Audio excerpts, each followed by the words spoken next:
የቀድሞ የአሜሪካ የባህር ኃይል ደህንነት መኮንን የነበረው ኩፐር ከ30 ዓመታት በፊት በሰዎች ዘንድ የሴራ ቲዮሪ አቀንቃኝ ተብሎ ይሳለቁበት ነበር።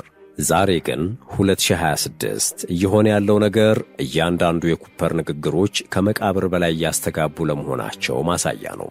ኩፐር በሥራ አጋጣሚ ከፍተኛ ምስጢራዊ ሰነዶችን የመመልከት ዕድል ነበረው። በ1903 እንደተጻፈ የሚነገርለትና እስራኤላዊ አይሁዶች አዘጋጅተውታል የሚባለውን መመሪያ በተግባር መመልከት የቻለ ሰው ነበር። ይህ ሰነድ ዓለምን በቁጥጥር ስር ለመዋል የመጣውን ፕሮቶኮልስ ኦፍ ዘ ኤልደርስ ኦፍ ዛየን የተባለውን መመሪያ በተግባር ሲተረጎም ተመልክቻለሁ ይል ነበር። ቢል ኩፐር እስራኤል አውዳሚ መሳሪያዎች ጥቅም ላይ የሚውሉበትንና የአርማጌዶን ጦርነት የተባለውን እውን ለማድረግ የተዘጋጀች የቀመሩ አንድ አካል እንጂ ባለቤት አይደለችም በማለት የሚናገር ሲሆን የጨዋታውም ሆነ የሕጉ ባለቤቶች ከየጎሳው የተውጣጡ ነገር ግን ከ80 በመቶ በላይ የዓለምን ሀብት የሚቆጣጠሩ ጥቂት ቤተሰቦችና ኮርፖሬሽኖች ናቸው ይላል።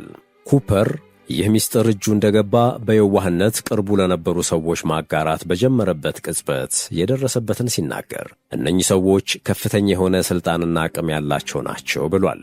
ቢል ኩፐር ይህንን ምስጢር ማጋራት ከጀመረ በኋላ ግን ሁኔታዎች ከባድ ሆኑ። A war that will be so terrible, where nuclear weapons will be used, so that the American citizens and the other people in the world will get down on their knees and beg for no more war. And what is the answer to that? They're going to be told the only way we can guarantee no more war is if we destroy the sovereignty of nations and we come together as one humanity in a one world government.